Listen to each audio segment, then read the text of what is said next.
Do you believe in alien abductions? We're here to talk about it. This is Aliens and Stuff.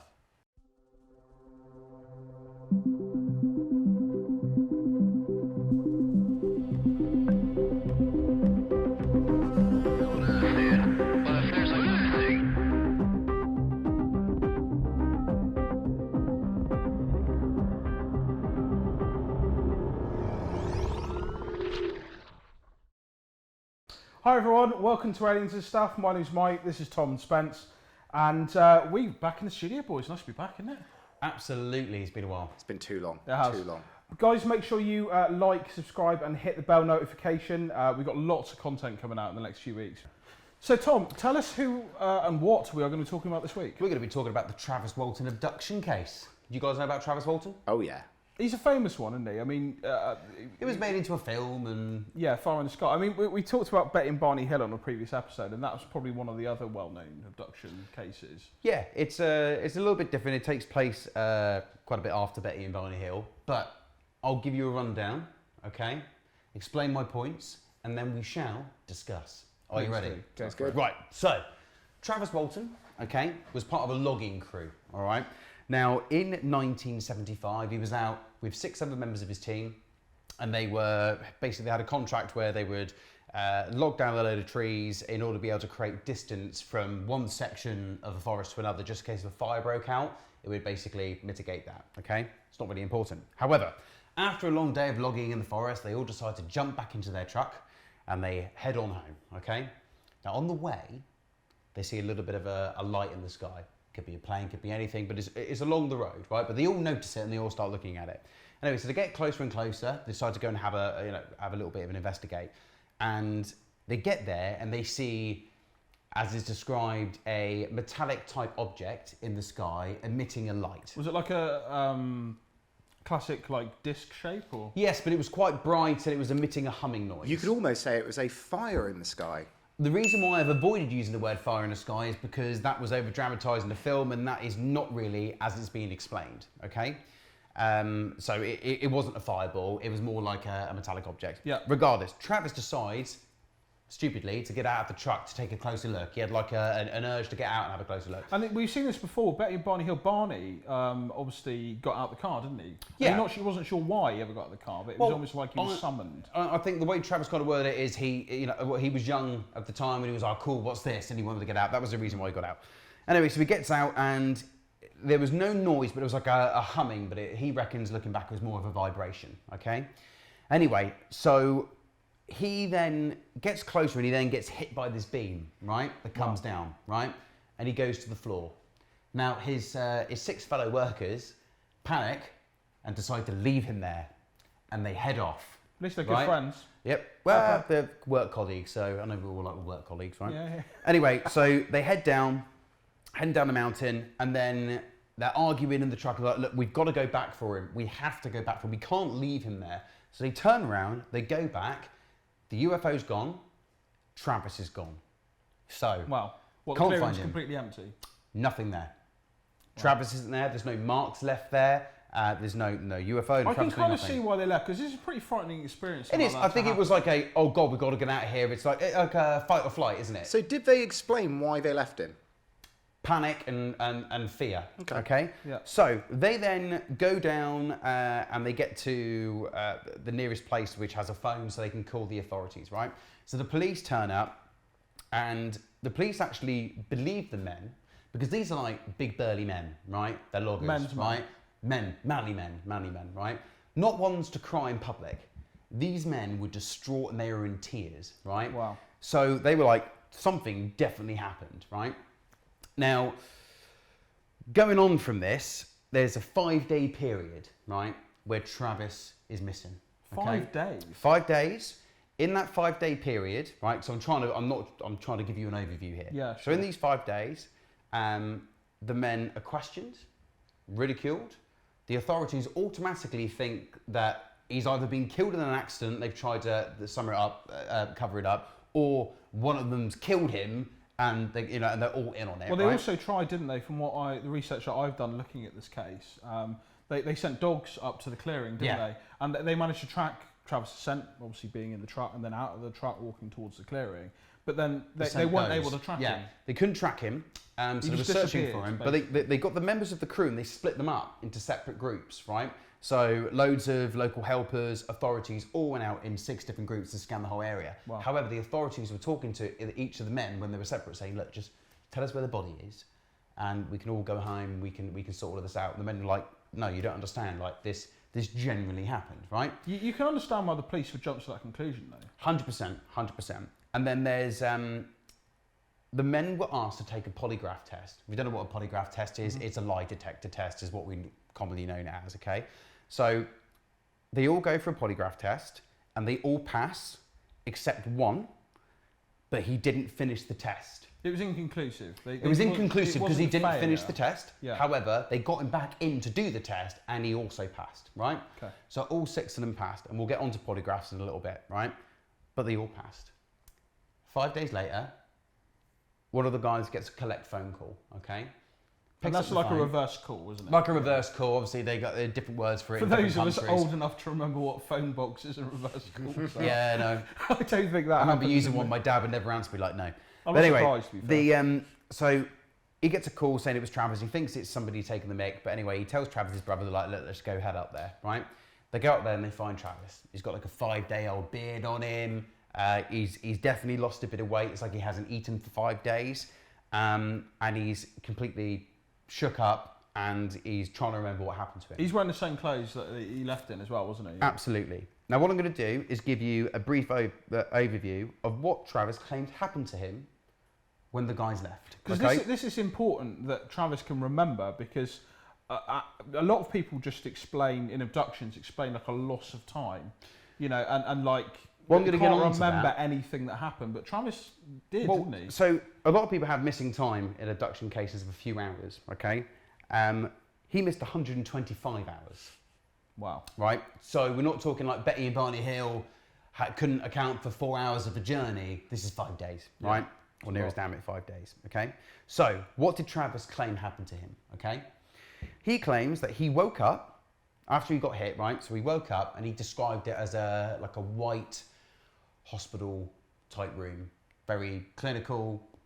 He thought he was in a hospital. Lots of white surfaces. Absolutely. Yeah. And then he looks over and he sees 5 foot tall humanoid looking beings, but they're grey with like a marshmallowy type of skin texture, and they've got not big black eyes, but like brown eyes, and they've got like really big pupils, like double the size of what you'd normally have. Yeah. Okay. You explained them, didn't he? It's like double the size of a human eye. Absolutely. Yeah. Now, Travis, being the strapping man that he is, and being a bit freaked out by this situation, jumps off the table, okay, and, you know, all right, we can read into whatever he said he did to these aliens, but he basically forced his way out of that situation, okay? Didn't he try punching one of them? I think he tried punching one or what have you, but basically he forced himself off the table and away from him, and they quite happily moved out of the way. So he's then like looking around thinking, I've got to get out of wherever I am. He finds a long corridor, sees nobody down the corridor, so he makes his way running down this corridor. And there's a room at the end of this corridor, and he walks into this room. This room is nice, big, and it's got nothing in it except a chair, and it's kind of dome-shaped. And when he walked towards the chair, it was like the lights dimmed and the stars from outside became more visible. Wow. So you know, like a smart light now, Yeah. where you can walk in a room and you can set a hue and everything else. Yeah. Kind of that's how, from the description I've read, I imagine it being, right? And it's in the 70s as well, so that didn't exist on... 100%. Yeah. So he goes into this room and he sees a chair, there's a few buttons, a lever, and some kind of screens, etc. Sounds very much like what we would have today, but this is back in the 70s. So he then, in a panic, trying to find a way out, he's like, you know, what most men would do, I'm gonna press some buttons, right? So he presses some buttons, he fiddles with some levers and stuff, right? And then a man puts a hand on his shoulder. Not an alien, a man, a tall man, right? Wow. And it doesn't say anything. First off, Travis believes, he's like, finally, what, can you help me get out of here? Guy didn't speak anything to him, just led him down another corridor and into a room. And when he gets to this room, there's 2 other humans in there, but he describes them as being perfect humans, like Adam and Eve type job, you know, built, muscular. I'm thinking Dwayne "The Rock" Johnson or something. That's the kind of thing I've got imagining in my head. Like, imagine That's your perfect man. Yeah, That's good to know what your perfect man is, Tom. It's Dwayne The Rock Johnson. All right, He is the perfect man. So let's say it's Dwayne The Rock Johnson and Jason Statham or... No, I'm trying to think of the woman that would go with it. Anyway, irrelevant. Right, so Drop it in the comments. two beautiful people, right? And they try and put him at ease. Didn't speak English to him though, try to put him at ease. And what they do is they lead him out, and he best describes it as that he was led outside but into a bigger room which had more ships and other bits. So I'm going to describe it as like a mothership. Imagine like Independence Day. Yeah, the mothership. Right, where he goes up in, right? That's kind of vision I've got in my head. Yeah. Okay. It's So like a base above. I mean, he did describe, didn't he, as being almost looking out, seeing stars, which I think is pretty incredible. yeah, So but it's then when he saw that, he was still inside, so it was a bit odd. But anyway, so bear in mind this is like a memory, isn't it? Yeah, So it's almost like, probably like a difference between like a memory and a dream state. That's how I imagine it being. Yeah. But anyway, so they then put this mask on him, which I think is quite interesting, which has like a sphere on it. So no tube, just a sphere. Puts a gas into him, he passes out, and then he wakes up on the ground and he sees the light disappear, right? Well, back on Earth again. He's back on Earth, yeah. So he just wakes back up on the Earth on and the he floor. sees the thing, after they put the mask on him. So it's almost like they knocked him out or whatever, and then that's for him, okay? So then he gets in the telephone box, etc., rings, and that's where we pick up and marry the two stories together. The guys go pick him up, okay? So there is a ufologist that gets involved, Mr. Class, right? And he is and he's well known now for basically trying to debunk everything. That's his like go-to, right? Okay. So he's like the Project Blue Book type of guy who's going to come in and say, what are you on about? It was a hoax. You guys are just doing it for money, that kind of thing. Yeah, we're not all right? trying to prove what it was. We're trying to prove that absolutely. it isn't. Not necessarily looking at the evidence, okay? So, Travis also takes a polygraph test. And the polygraph test turns out that he is also telling the truth, okay? Interesting. Now, when this story gets out, okay, there is, who gets involved? The National Enquirer come forward and they award them an amount of money now. £5,000? £5,000, which in today is about 13, 14 grand. Yeah, it's, right? it's a lot okay? of money in So it's a inflation, decent amount of money. So they awarded him and his co-workers a £5,000 prize for the best UFO case of the year after they passed additional polygraph tests, which the National Enquirer set up. So they're going to want this to be Just as hard as possible because they've got to give out money for it, okay? More like an independent. More of an independent, okay? Now, polygraph tests, okay? Actually, before I get on the polygraph test, what do you boys think so far? I'll save my comments until the end, I think. Okay. But compelling. I want to talk about polygraph tests as well because they are. I think everyone knows that they are notoriously unreliable. Let me hit you with some facts, Mike. Please. Okay. So, the American Polygraph Association, right, is the world-leading association dedicated to the use of evidence-based scientific methods for credibility and assessment. Right. Now, they turn around and say the accuracy is 87%. However, bear in mind that means 13% of the time it's wrong. Now, they come up with this statistic and this percentage, and they are the American Polygraph Association. That's what I was going to say. Well, that's true. A more independent led study group full of scientists said it's more about 75%, okay? On a good day. I mean, it's still quite high, Yeah, isn't it? at the But same It is. time, if somebody said it's a 75% positive chance on a dice roll, it's pretty good odds. Absolutely. Now, the Good reason odds. I bring that up, okay, is because all the time the boys pass lie detector tests. But famously, and this is the one that the people always draw, and oh, it was a hoax, it's not real. Because I think it was 2008, he's on a talk show. Moment of truth. Right? And he goes and takes a polygraph test, and it comes back that when they turn around and said, were you abducted by aliens? He says yes. It turns around and says he was lying. Exactly. So then everybody immediately turns around and says, well, he's not telling the truth. Yeah. However, he's taken 12 previous polygraph tests, which all come back as telling the truth. If the test is 75% accurate, or even actually, if we look at it and say 87%, that's about right. Yeah. And also, what you've got to bear in mind is 25% all the wrong. other boys have obviously passed all these as well. Okay? Moment of truth, by the way, presented by the amazing Mark Wahlberg, Yes, the actor. absolutely. It was interesting though. That, I mean, that made it more public. It kind of, It's a funny one to me because again that was another independent polygraph test. And the premise of that show is obviously they would polygraph them before the show and then ask them more and more personal questions, and they had to answer them in front of a live audience, and kind of went on from there. I think that was the most important question though, that they came back with a no.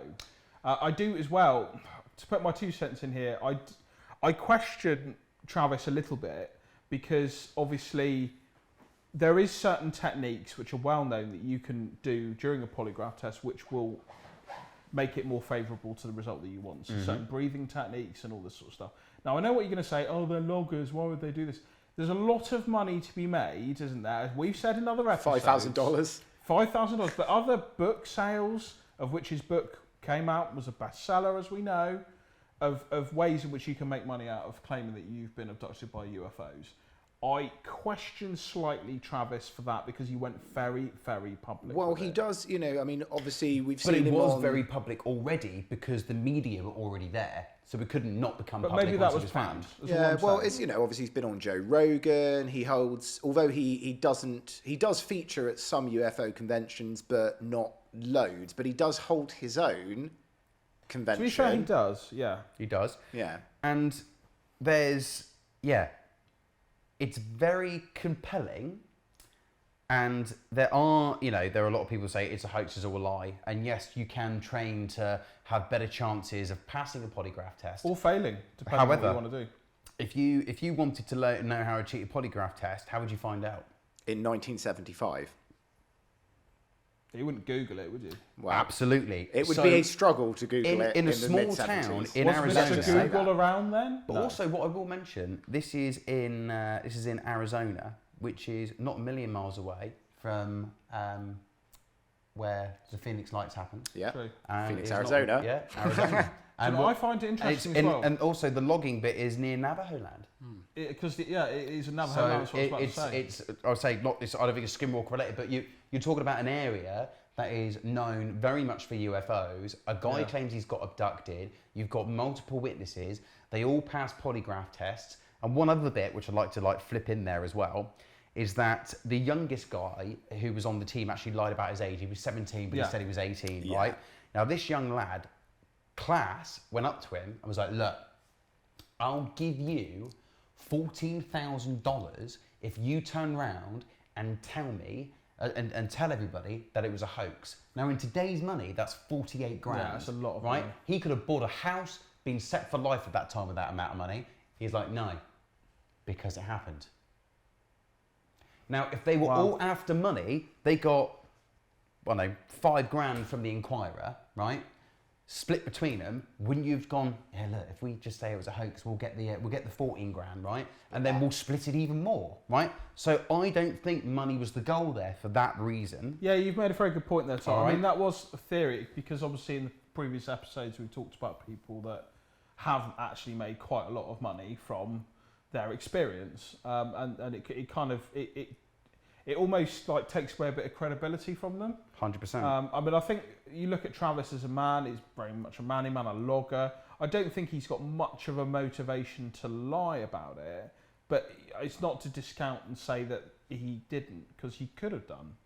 It's not like he was the very first. It's not like Betty and Barney Hill. They were the first kind of popular alien abduction. There was a lot in popular culture back then about abductions, and there was a lot about aliens. There was a lot about there was a lot of sci-fi around there. I mean, you could say that Travis may have just been influenced by popular culture and kind of run with it. But yeah, I mean, two points really from me is first and foremost, because I'd seen Fire in the Sky before I looked into this. And it's remarkable how dramatised that was. That abduction scene's terrifying, isn't it? With the needle in the eye, well, and the aliens looking angry. Waking No, up, it didn't happen. waking up in this hive surrounded by corpses and things like that. Well, they put cellophane on his face or something as well. Yeah, it was like fabric. But yeah, I mean, I was reading up on that, and it was because obviously it was based on the book that he wrote. But when it actually went to a major studio, they were like, this is too similar to other things. I mean, in his description, it's like a freaking TARDIS almost, from the 70s, 80s. It's like, big white walls and things like that, as opposed to this sort of organic hive structure that's in the movie. So, yeah, they dramatized the flip out of that.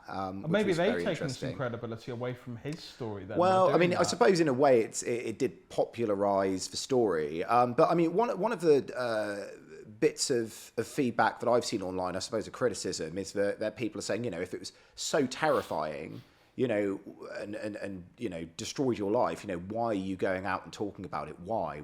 It's always the question. But all you've got to do is look at mental health advocates, can't you? People people who have been through mental health crises or anxiety, depression, who go out and spread the word and tell their story. Because although it's a painful memory for them, they want to help other people or, I suppose, publicise the issue. So, my perspective on it is I don't think you can take away from him necessarily for writing books and going out and talking about it, because ultimately it's a life-changing, frightful experience that he wants to tell people about. It's also giving him opportunity. I do feel, small place, he's a blogger. Yeah. It gives you an opportunity. I mean, you need to break this down into sections. The fact that he was missing 4 or 5 days and that there was no trace of him by search dogs, police, professionals in that industry who search for people, the fact the media were all over him, his face was out there in the media for 5 days and no one saw him, and he came back with a 5-year-old period wearing the clothes that he was already wearing. How can police and sniffer dogs not find him if he's out there hiding? It's madness. That is evidence that he was missing for those 5 days. I'm not disputing that. And the fact that he made, especially with sniffer dogs, they're pretty accurate these days, especially getting someone with a scent like that. And I imagine he did have a pretty... a funky aroma. A funky aroma because he's a logger who'd been out there cutting down trees all day. With chainsaws, not with axes. You don't get this like weird kind of axe. Classic kind of lumberjack. Weird. Yeah, he's not a lumberjack. He's a different bloke. But what obviously there is no evidence of is what he then claims happened during that 5 days, which is the fact that he went up on this ship in this clinical environment. That has just come from him. It's our word against his. Yeah, but I mean, it's... but what you've got to bear in mind is those people who obviously he got taken by the UFO, etc. That his crewmen didn't know where his crew didn't know where he was. They also saw the UFO, and he comes back with a UFO story. One thing I will say is, because this will probably come up in the comments, is that Mike, his brother, who was involved, in March 2021 said that he posted online posted on Facebook that Travis hoaxed it. Okay. I hadn't heard that. However, why would his brother say that? This is where it gets brilliant, right? So the interviewer, who was interviewing Mike, basically turned around and said that the reason why he said it was because Travis owed him money. Oh, because of another book deal that he signed. It's a vendetta. It didn't pay him any money. However, they've sorted it all out now. So basically, has he retracted his brother, he's retracted it. Oh, fine. So his brother was like, was basically annoyed with him. Yeah. And then a healthy bit of slander. And it's the only time anybody in the crew's ever come out and said anything, and it happened to be his brother. It was family feud, money related. So that is a non-issue. That. Yeah, I'm going to discount it purely because if it was a hoax and all 6 of them were in on it, somebody else would have tried to cash in by now by calling him a hoaxer. I've got to be honest as well. I mean, I watched the interview with Travis Walton on Joe Rogan, and Joe, I think, is pretty good at reading people and getting information. Well, you saw his reaction to Jeremy Corbell when he first went on there. Joe Rogan seemed to like Corbell, I noticed. It seemed like he was trying. It was hard work interviewing Travis Walton. He wasn't. He's not the most articulate. He's not. I'm not saying he's stupid. He's probably just not good at putting his point across. But I think he was quite genuine. He came across pretty genuine in it. He didn't stutter. Yeah. I actually think he did a better job of explaining what happened than Bob Lazar did when he went on. 100%. And I'll tell you the difference is, when they asked him a question to recount what was happening to him. Yeah. And when somebody looks, like if you're looking at the camera now, well, let's say that was Joe Rogan, when he's talking, he goes like that, and he looks up as if like he's recounting in his head what he remembers. That being said, though, there is a thing about looking up in the corner of your eye when you're lying. That is a genuine. Yes. But But I know whenever somebody asks me about an experience or something from my childhood, I always go like this because I'm always trying. I don't know why. Like, my head because that's where it is. I would probably be a nightmare in a situation like that for body language experts because I hate eye contact. I'm freaking out now just looking at it. I look in any direction other than eye contact. I have that thrown to me all the time when I'm having a serious conversation, like, look at me. And I'm like, I look elsewhere. And so people are different. Friends for years. So and we're all liars, is what we're saying. Is that right? Absolutely. Okay, fine. Yep. You should never be afraid of holding another man's gaze. Just throw it out there. Let's cap this off, right? So, do you believe Travis Walton was abducted by aliens, yes or no? Well, should we go back and do a classic, normal, paranormal or undecided? Yes.